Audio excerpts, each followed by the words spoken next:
para a gente evitar a contaminação maior de pessoas? Voltamos ao que nós falamos no bloco anterior, Heraldo. Quando a gente não senta na mesa, a gente cria vários protocolos.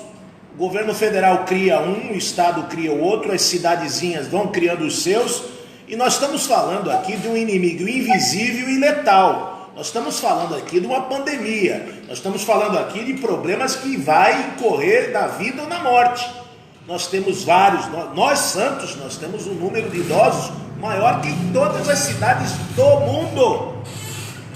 Então, nós temos sim que equilibrar, como você bem diz, morigerar os bens públicos e criar rotina. Mas essa rotina, ela só vem do uso e costume. A partir do momento que você, de cima para baixo, como a lei é isonômica, né, Heraldo? É igual e é universal. E ela tem que ser hierarquia, ter a hierarquia dela, vir de cima para baixo, ou seja, o seu presidente da República, como chefe da nação, diz: dentro do Estado brasileiro, nós temos que proceder desta maneira, com os comércios, com prestadores de serviço, e aí cada cidade, característica aquela legislação, vai utilizar. Primeiro, eu só posso cobrar de quem conhece, de quem foi orientado e tem educação suficientemente para saber que é impossível combater o coronavírus se a gente não fugir de aglomeração. Esse é o item 1. Então, tem que prevalecer todos os protocolos para qualquer funcionamento de atividade profissional, seja do comércio, do escritório, do transporte, todas as regras de distanciamento. Eu ontem mesmo na Câmara apresentei um projeto. A gente fala tanto aqui de Bolsa Família, dos menos favorecidos. Como é que eu posso exigir ontem, por exemplo, anteontem, um dia tão triste do incêndio lá no caminho da divisa, 70 barracos queimados, se as pessoas não tinham nem o que comer, nem o que beber, como é que eu vou exigir máscara dessas pessoas? O poder público teria que estar lá presente, automaticamente acolhendo, registrando, encaminhando, dando de comer, dando água potável, que não tinha naquele local. O poder público só se fez presente na figura de uma pessoa, meu nobre Heraldo, do Coronel Onias. Eu só vi o Coronel Onias e algumas valorosas assistentes sociais naquela oportunidade. E ontem mesmo apresentei um projeto de lei, Heraldo, onde institui um programa Kit Prevenção, de distribuição de álcool em gel, material de higiene pessoal, itens de proteção como máscaras e luvas para as famílias carentes no município de Santos. Fora isso, e como dizem alguns especialistas, porque nós não podemos fugir daquele que detém hoje a direção. A direção é da ciência, mas precisamos ter a flexibilização, sim, da parte da cadeia produtiva e econômica. Porque se você correr por um lado, faz a parte de recolhimento, é muito fácil. Será que esse cidadão está fazendo e levando para a sua casa todos os conceitos do protocolo? Ninguém está vendo. E depois que cair a curva da pandemia, você vai ter alguns meses depois que seguir o protocolo que você não fez antes. Ou seja, nós precisamos do direcionamento do protocolo antes, durante e depois. E para isso, você bem lembra que ninguém acreditava no cinto de segurança. Foi uma lei que praticamente demorou quase 5, 6 anos para ela efetivamente começar a funcionar. Mas demorou o quê? Muito tempo para a conscientização dela. Tanto é que depois de levar isso para dentro da escola, na tenra idade com as crianças, onde os filhos começavam até fiscalizar os atos do pai, se estava com o cinto ou não, porque foi maciço, porque foi um clamor de toda a sociedade e dos veículos de comunicação, de todos os especialistas dizendo: olha, use o cinto, porque está morrendo muita gente em acidente de trânsito. E só depois, e para quem não sabe, esta lei do cinto de segurança começou em Santos, você lembra disso? E logicamente hoje está em todo o Brasil, muitas pessoas utilizam, já se salvaram devido ao cinto. Isso é só um exemplo pequeno, mas precisa sim. O que acontece na Praia Grande, o que acontece em São Vicente, o que acontece em Goiás, o que acontece em Pernambuco, ele tem que ser disseminado e uníssono, tem que ser uma coisa só. A gente tem que ter os protocolos de segurança para tudo. E em algumas cidades portuárias, que ninguém está falando isso, Heraldo, a gente tem que ter um triplo protocolo. Os navios que aportam todos os dias. Será que a Anvisa está cumprindo o seu protocolo? Outro dia um navio atracou com 2 ou 3 doentes e depois fez desatracar. O protocolo diz que o navio não deve nem entrar se tiver alguém doente.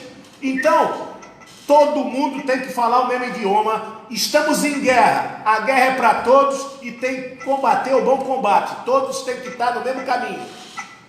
O Baia tá de luva, pai? É luva, proteção, mexe com papel.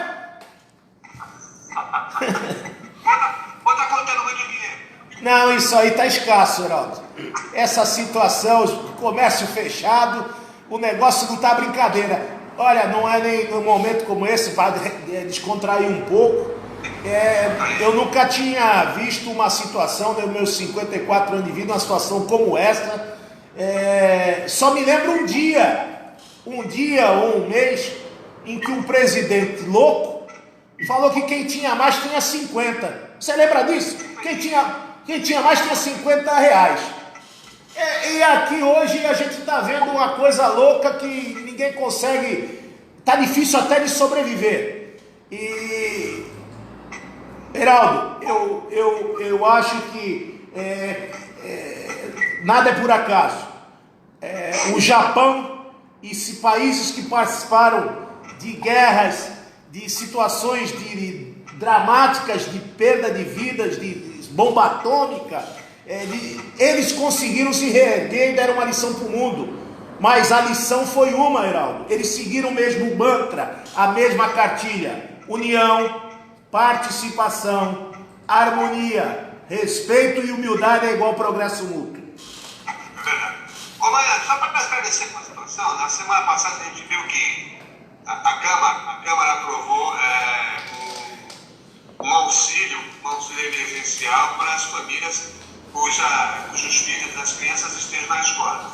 Mas ficou uma dúvida que me parece o seguinte: tudo bem, vai conceder esse auxílio para as famílias que têm os estudantes, mas a prefeitura suspendeu esses contratos com os fornecedores de alimentos, porque a gente sabe o seguinte: ninguém está trabalhando na educação. Professores, o pessoal das escolas, cozinheiros, essa coisa toda. Muito bem, foi dado esse auxílio, mas suspendeu os contratos, até porque não tem como comprar, porque não tem onde armazenar, tem produtos que não estão perecíveis, mas outros sim. Como é que fica essa situação, mãe? É outro calcanhar de Aquiles da falta do respeito à hierarquia da lei. Cada um fez uma legislação. O governo federal fez uma lei federal dizendo o seguinte: já que todas as escolas, desde a creche até o ensino médio, nas cidades estão paralisadas e elas fazem parte do Programa Nacional de Alimentação Escolar, ou seja, é verba federal que cai todo mês no cofre do município e do estado. E se essas crianças não estão na escola e se recebem a verba da merenda escolar, por que não todas as crianças não recebem a cesta básica? Porque a merenda é para todos. Se eles não estão comendo na escola é porque está fechada. Então essa é a lei federal. A lei municipal, ela já diz: eu só atendo o hipossuficiente, eu só vou atender o Bolsa Família. E a lei do estado deixou por conta dos municípios, ou seja, tem muita gente ditando regra, muita gente governando por decreto, muita gente comprando sem licitação, porque calamidade pública é nota fiscal, meu caro Reinaldo. Ele compra o que precisa e não quer ver consulta de preço, mas precisa prestar conta, não. E é isso que nós também apresentamos na noite de ontem. Dispõe sobre a arrecadação e os gastos do recurso destinados ao combate da pandemia Covid-19, prestação de contas quanto ao uso e destinação desses recursos. É o que você falou. Não está estocando, não está recebendo, mas está recebendo dinheiro do governo federal. Por que eu só vou dar 6 mil cesta básica se eu tenho 50 mil alunos na rede? E como é que eu falo em vulnerabilidade? O que é vulnerabilidade social para o governo municipal do estado? É o que ele quer entender? Porque a partir do momento que eu interrompo a cadeia produtiva, nesse ponto, o presidente Bolsonaro, ele cria um linguajar para a informalidade, que são os invisíveis, os autônomos, a dona de casa aposentada, aquele cidadão que tem MEI, que tem situações precárias, que ele vende o almoço para comer na janta, não é isso que a gente fala? Os avulsos.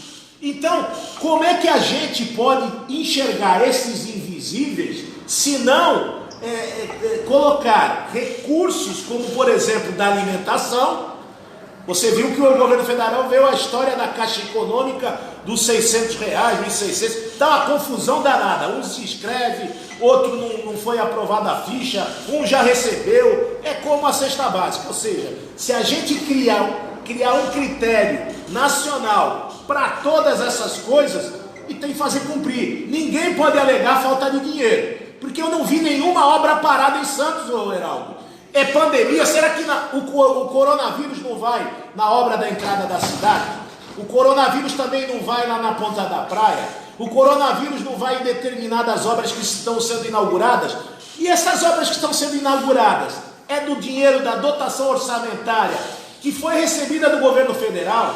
É do cofre municipal, é o dinheiro do Covid que está terminando obra? Então, se a Câmara ela for subjugada, se a Câmara não fizer o seu papel, que ali está a voz do povo, para morigerar, para aprovar um projeto como esse, para se debruçar em cima das coisas do que está acontecendo dentro do Executivo, querido, quem pegar essa prefeitura em janeiro vai ter que ser um herói, vai ter que buscar os livros de Oswaldo Justo e adotar a política do pé no chão, porque não vai ter como sair desse buraco, dessa bola de dívida, porque ninguém está cobrando nada de ninguém. Eu vou lá, compro o álcool, e quanto custa o álcool? Você pagou o álcool de 7 por 127, você pagou... então tem que ter um balizamento, tem que ter a regra. E é nesse momento que nós apresentamos, esse é o nosso mistério, como fiscalizador, como legislador, e eu espero que a Câmara aprove sim, porque eu não quero escutar mais secretário de saúde vir na Câmara e falar de uma cidade que parece que nem é a nossa. Eu não quero escutar o secretário de Ação Social, eu não quero escutar a Secretaria de Educação, nem o secretário de Governo, para falar e cantar aquela valsa que cai no agrado dos nossos ouvidos. Nós queremos preto no branco, é papel, é olhar o que foi gasto. Isso é respeito no trato à coisa pública. Ô Edi, eu tenho dúvida. Tem criança na escola que come, a outra não come, fica olhando. Então, Heraldo, tá aí uma coisa que eu reclamei lá na